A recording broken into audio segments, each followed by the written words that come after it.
C'est un pichet prodigieux. Il est muni d'un seul bec verseur, mais peut contenir 2 vins.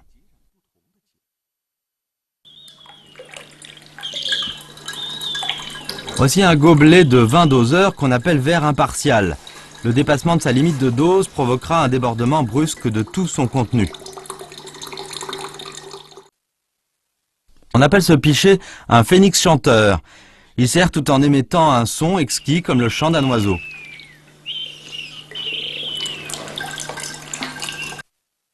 L'ouverture de ce pichet se fait par le fond. Rempli d'eau et une fois renversé, il ne fuit pas. Ces articles en céramique, on les appelle les 4 ingéniosités des céladons de Yaozhou. Ce sont des produits du bourg de Chunlu, dans la province du Shanxi.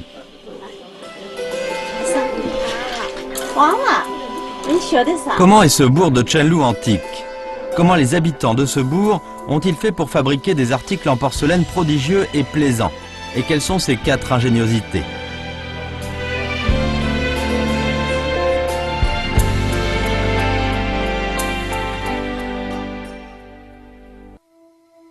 Le bourg de Chunlu se situe au centre de la province du Shanxi. C'est à 1h30 de voiture de Xi'an, capitale de la province, à Tongchuan, appelée Yaozhou, dans l'ancien temps, une cité constellée de fours à céramique pendant la période allant de la dynastie des Tang à la dynastie des Song, pour satisfaire les besoins en céramique dans plusieurs provinces dans le nord-ouest de la Chine. Sous la dynastie des Song, le four Yaozhou, le four Jun, le four Ding et le four Zhezhou étaient les 4 grands fours du nord de la Chine. Le bourg de Chunlu était dans l'ancien temps l'un des champs de fours à céramique de Yaozhou. Il y a plus de 800 ans, les autres fours s'essoufflaient progressivement à la suite d'une guerre. Mais les fours de Chunlu, une contrée productrice de glaise et de houille et éloignée du nœud de transport, purent survivre à la guerre et voir leurs flammes se raviver.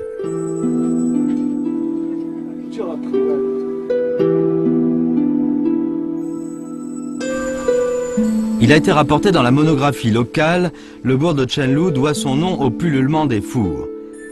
Un tour d'horizon permet de mieux connaître la raison d'être de ce bourg antique.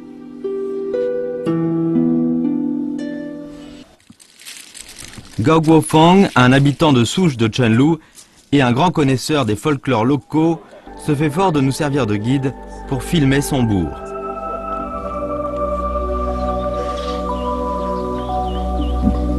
À Chunlu, les maisons troglodytiques, Yaodong de Leus, construites au gré des anfractuosités de la colline, sont des maisons à cour restreinte. On y voit souvent des Yaodong superposés, comme dit une comptine pour enfants, ton Yaodong est en dessous de la cour du mien, et une autre maison est construite dans ma cour. Il s'agit là d'un voisinage vraiment spécial. Pour ceux qui viennent d'arriver dans le bourg de Chunlu, les enceintes faites de cylindres en terre cuite réveilleront sûrement leur curiosité. Ces pièces cylindriques sont des gazettes, casettes usées que les habitants locaux appellent guan-guan ou encore po. 当地烧造这个陶瓷，这个下钵它主要是作为一个外套，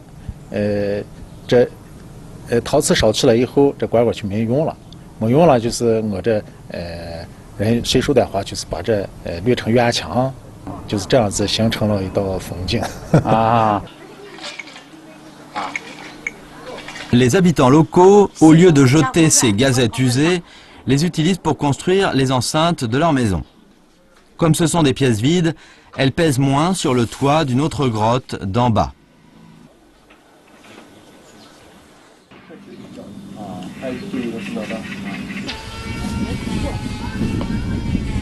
Les rues du bourg sont pavées de gazettes brisées ou de brisures de porcelaine. En effet, on a commencé il y a plusieurs centaines d'années à paver les rues avec des déchets céramiques dans le bourg antique. Cette route pavée sous la dynastie des Qing est flanquée de maisons troglodytiques et de fours construits sous les Ming ou les Qing laissés à l'abandon. C'est comme si une vieille personne racontait les origines et le présent du bourg de Chunlu.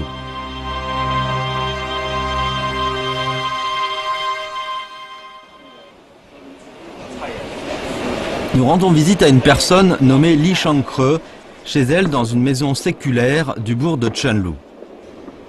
Le Shangkreux, né dans une famille de céramistes, commença à travailler à 12 ans dans l'atelier de son père.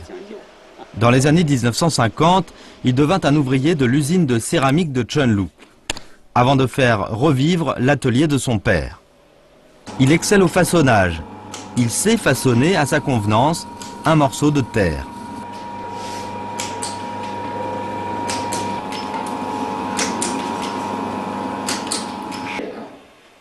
Nous pouvons voir chez Li Shangkreux des articles en céramique fabriqués par lui, y compris les 4 fameux céladons du four de Yaozhou. Li Shangkreux prend un pichet céladon à l'effigie du dieu de la longévité. On l'appelle pichet conscience du cœur. Il est capable de servir 2 vins différents. Pour nous le montrer, Li Shangkreux y verse 2 vins de différentes couleurs. 这是那红酒和白酒是这几个年。从上面的孔到上面孔到，现在那现在您给我倒白酒。对，你看这倒的数，倒白酒就是白酒是白颜色酒白酒出来了好。 Li Shangkreux verse ensuite du vin rouge de ce même pichet, comme un magicien.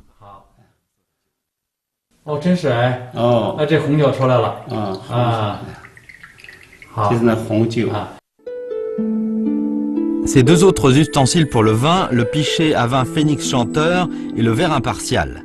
Selon la légende, l'impératrice Wu Zetian a vu en rêve un phénix perché sur une pivoine. Elle fit alors fabriquer un pichet à vin phénix chanteur à des céramistes de Yaozhou. Ce pichet peut servir tout en émettant un son ressemblant au chant de l'oiseau.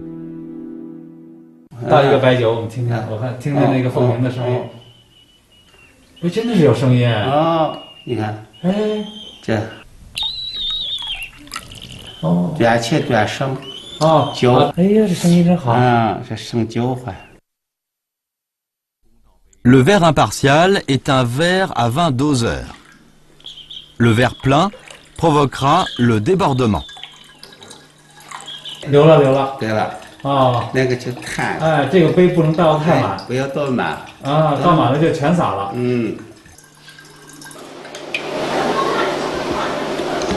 Le pichet à ouverture dissimulée sur son fond, ou pichet rebours, est la plus représentative des 4 ingéniosités des céladons de Yaozhou.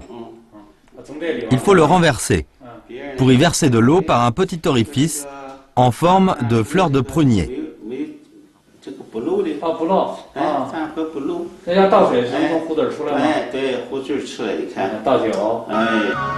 Ce fut une découverte fortuite. En 1968, un paysan du district de Bin, province du Shanxi, avait exhumé un objet en céladon lors d'opérations de terrassement. 10 et quelques années plus tard, l'un de ses parents l'a retrouvé dans un coin de sa maison. L'expertise a établi qu'il s'agissait d'un pichet céladon à ouverture dissimulée sur son fond, datant de la dynastie des Song du Nord, un produit du four de Yaozhou et une relique nationale de catégorie A.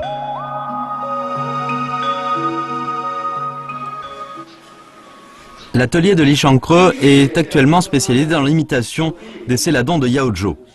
Le musée de la province du Shanxi lui passe chaque année une commande. Quelles sont les subtilités de ces céladons prodigieux et drôles? Comment les artisans de Chunlu ont-ils fait pour réussir à en faire des imitations? Li Juling, fille de Li Shangkreux, travaillant depuis 1986 dans l'usine de céramique de Chunlu, est spécialiste en ciselure sur les céladons d'imitation. Le souvenir de la mise au point du pichet rebours est toujours frais dans sa mémoire.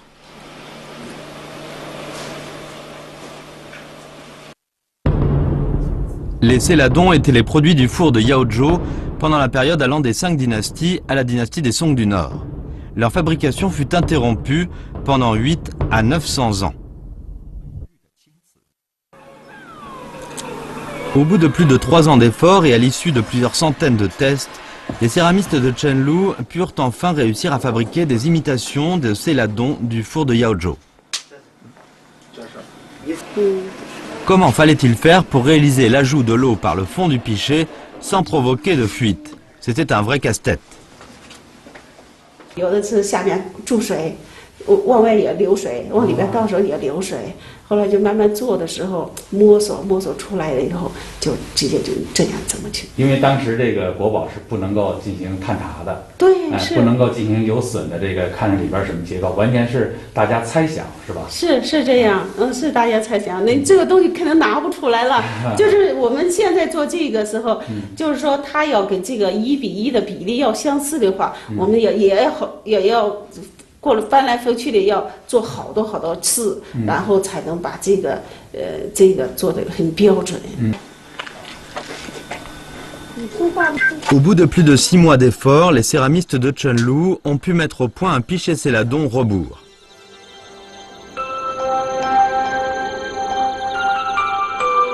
Li Juling prend un biscuit pour nous montrer la structure interne du pichet céladon rebours. Son secret consiste en un réservoir central, à la fois l'adducteur et le protecteur de l'eau versée contre le débordement.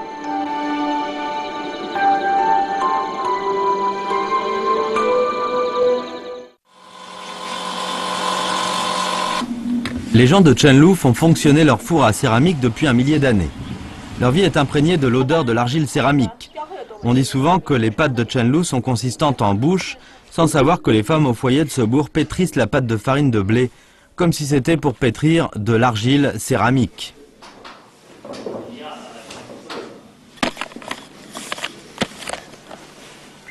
Autre aliment à base de farine de blé spécial de Chunlu, le yaobe gokwe. 这在我当地陈路啊，就是民间利用这个瓷窑杯子落这个落嘛落。 为啥要在瓷窑杯子上落的？主要是这个，把这个余热利用，就是省点柴火窑背的温度这么高，能够把这个锅盔烙熟？这不但能烙锅盔，你就是买个红烧、洋芋这些都能买熟。现在烙了多长时间了？20分钟，差不多熟了，熟了。咱们尝尝，可以的。来。因为吃过这个窑背上烙的锅盔呢，小心您的鞋啊！小心您的鞋啊！来，你看这嘎嘎的黄黄的，美嫩。香吧？香。这里边搁了什么？胡椒粉？这不是胡椒粉？这是它的花椒。花椒。当地的花椒。这好吃啊！你也尝尝。好。这不错。待会儿再给他们，咱俩先吃咱俩先吃。对。这种味儿，是那个别的饼汤烙不出来这个味儿。那它不管是用电的、用煤的、用气的，都没有这种，都没有这种味儿。这是很有特色的。Chez les habitants de Chunlu, on peut manger une sorte de nouille plate très large que les gens de l'extérieur de cette contrée appellent nouille de ceinture. Ces nouilles doivent être servies dans un bol géant. La population de Chunlu dit non sans fierté que de nos jours, seul son bourg est capable de fabriquer cette sorte de bol géant en porcelaine bleue et blanche.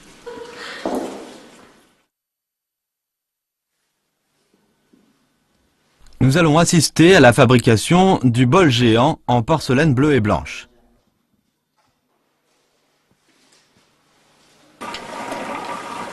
Le processus de fabrication du bol en porcelaine bleue et blanche géant s'effectue totalement à la main et en 5 principales étapes. La préparation de la terre, le façonnage, l'émaillage, la décoration et l'enfournement cuisson.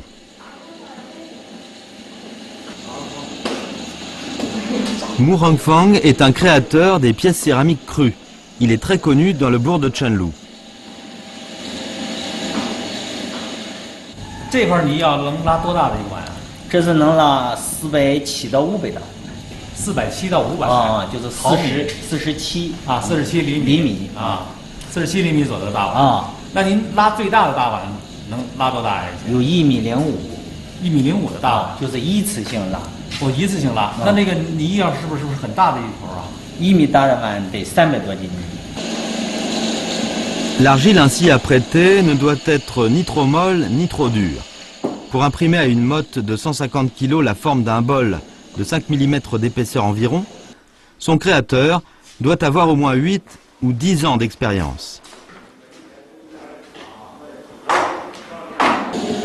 Les pièces crues façonnées ces derniers jours par Mu Hongfeng font toutes 47 cm environ de diamètre. Ce seront des bols géants décoratifs. Dans un autre Yaodong de cet atelier de céramique, nous apercevons des bols crus encore plus grands que Mu Hongfeng a fabriqués il y a quelques jours. Il s'agit de bols d'à peu près 1 mètre de diamètre. Les bols en porcelaine bleue et blanche de Chunlu sont depuis l'Antiquité des articles d'usage courant. 成都古镇拉这个做这大海碗是很有名的。对，人家说是呢，4月初8第1点，成都建设卖大碗。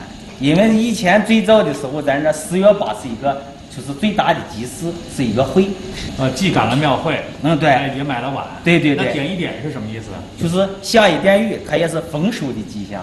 丰收的迹象风调雨顺。对，丰收了，人的就是用量就是大了，就是人说的开碗就要的多。Le propriétaire de cet atelier s'appelle Wang Zhanjun. Ses ancêtres étaient des fabricants de bols de porcelaine. De nos jours, les bols géants de son atelier sont aussi très connus. Dans la cour de la maison, nous apercevons un bol géant, le plus grand dans le bourg de Chunlu pour le moment. 这个碗是咱们拉的最大的碗吗？这个是目前全国拉的最大的碗。他当时西配拉的时候是1.08米了。1.08米这么大一个直径这都能把一小孩放进去。那可以，是吧？完全可以给小孩能当洗澡盆用这个是一次成型的吗？这是一次成型。 L'enfournement est terminé. Maître Liang Binzhou est prêt à procéder à l'embrasement. Liang Binzhou est un cuiseur depuis plusieurs dizaines d'années. Avant l'embrasement, il dépose un brûle-encens avant de se prosterner 3 fois devant lui. Car faire des prières pour avoir la protection du dieu du four, c'est un rituel qui perdure depuis des milliers d'années. Nous ne comprenons pas pourquoi Liang a allumé 9 touffes d'encens. 为什么咱们祭尧神用9炷香呢？因在整个桃核心中，尧神是最大的神。每年正月20，他的生日，你像我这各群各户，他都杀蛇火，杀猪宰羊，都敬尧神在平时我没烧尧前，也要祭尧神，祈求尧神的保护。 De nos jours, on utilise le four à gaz, ce qui rend l'effondrement du four impossible.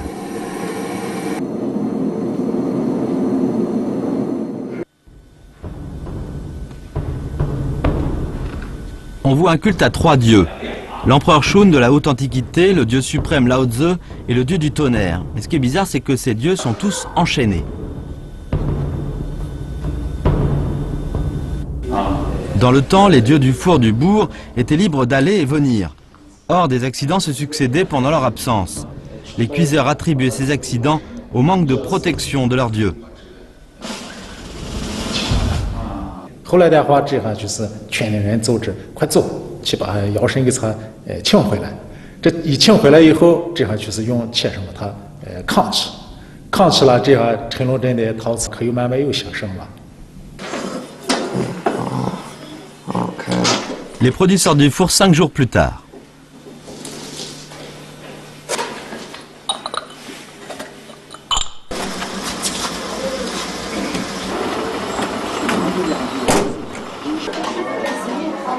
Nous arrivons chez Wang Zhanjun, livreur à Xi'an, où nous voyons une fois de plus le bol géant et les nouilles ceintures. Ils forment un contraste qui charme les yeux.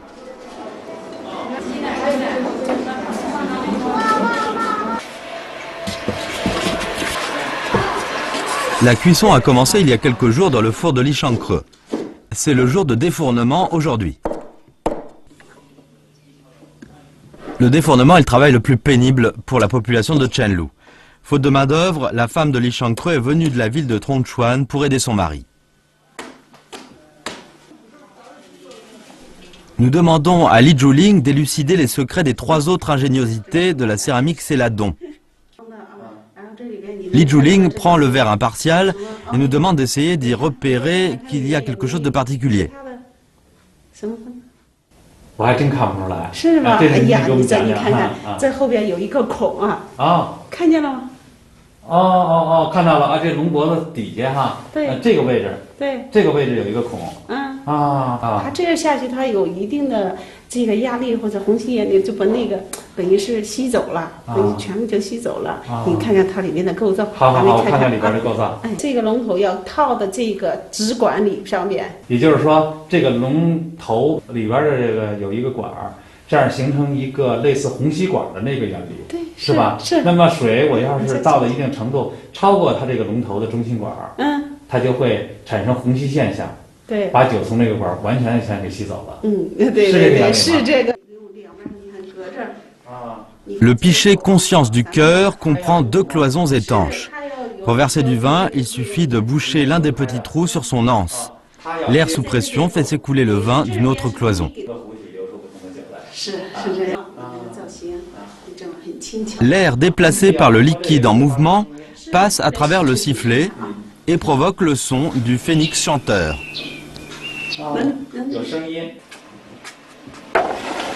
Lichancreux fabrique des imitations de ces ladons antiques. La fabrication est un chemin jonché d'embûches. Dans le passé, la moitié des produits du four à charbon étaient des pièces défectueuses et aujourd'hui, on en relève aussi pas mal. Les pièces défectueuses sont toutes mises au rebut dans le bourg de Chenlu. 这些东西都要砸掉吗？这些东西都要砸掉。我看很好，这个，你看这个，没有什么毛病。这个你看就看不来啊，我就能看来，我能看来。你看这个，哎呀，看这个一个娘，哎，就这么点小毛病，就这么一个小牙没了，就是次品。对，这是次品啊。这就要砸掉它那砸掉。哎呀，看着真可惜。这个您李家瓷坊就要给它砸掉了。我就砸掉了我就不要那个。为什么要把这砸掉呢？影响我这个名誉。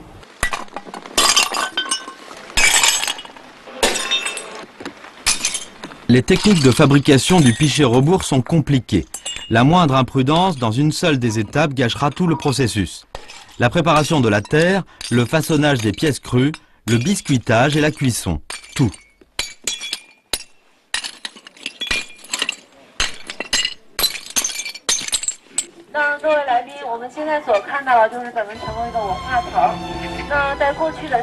Dans un coin du bourg de Chenlu, dans une immense fosse, sont enfouis des tessons de céramique accumulés depuis 700 ou 800 ans. Des témoins du passé qui pourraient nous permettre de raconter l'histoire de ce bourg antique. Les flammes de ce four brûlent depuis 1000 ans grâce à la volonté des céramistes de transmettre leur savoir-faire de génération en génération.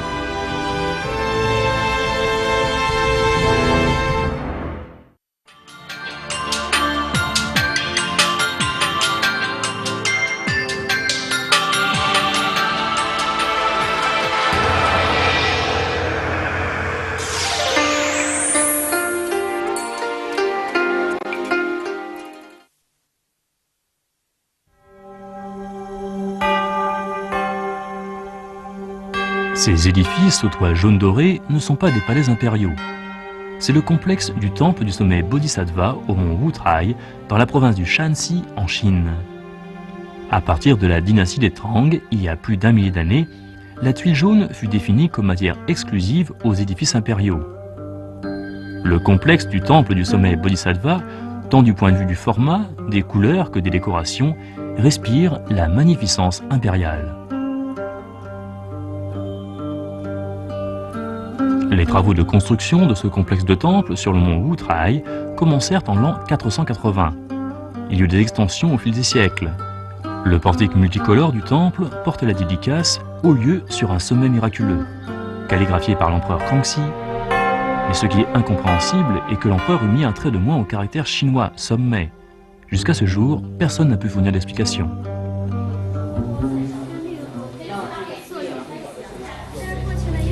Dans la cour centrale, les caractères « Haut lieu sur le mont Wutrai » gravés sur la stèle furent aussi calligraphiés par l'empereur Kangxi.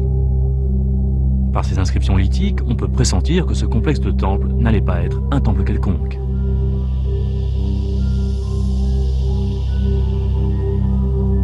Le complexe comprend la salle Maharaja, la grande salle du trésor puissant et la salle Manjusri. Devant la grande salle du trésor puissant, des pins millénaires rivalisent de charme avec les stèles. À l'intérieur de cette salle sont posées les effigies de Sakyamuni et du grand maître Tsongkhapa. Le mont Boutraï est considéré dans le milieu bouddhiste comme le sanctuaire du Bodhisattva Manjusri. Comme les peuples Han, mongols, tibétains et autres ont la foi en Manjusri, le sommet Bodhisattva devint, après la dynastie des Song au XIIIe siècle, un haut lieu de pèlerinage pour les lamas tibétains et mongols. Les souverains de différentes dynasties profitaient juste de cette foi chez la population pour parvenir à l'unité des ethnies sur le plan idéologique.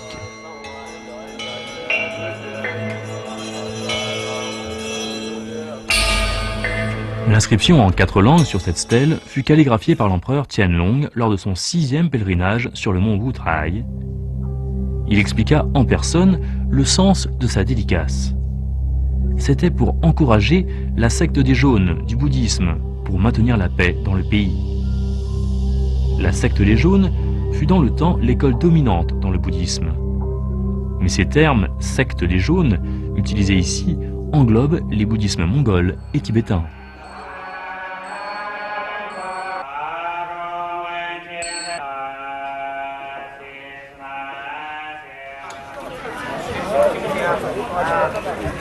Le mont Wutrai occupe une place prépondérante dans la culture du bouddhisme tibétain et Han.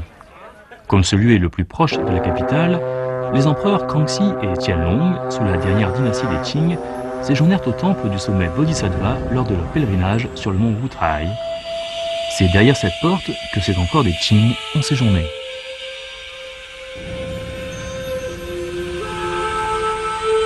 Dans l'Antiquité, en Chine, le jaune était considéré comme signe de noblesse et le pourpre de joie, de somptuosité et de richesse.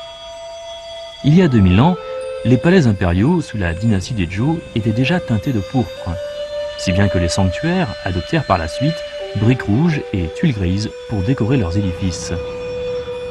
Comme les empereurs avaient leur résidence provisoire ici, ce temple fut autorisé à utiliser les mêmes matériaux que ceux des édifices impériaux. Murs pourpres et tuiles jaunes sont les signes typiques d'un temple impérial.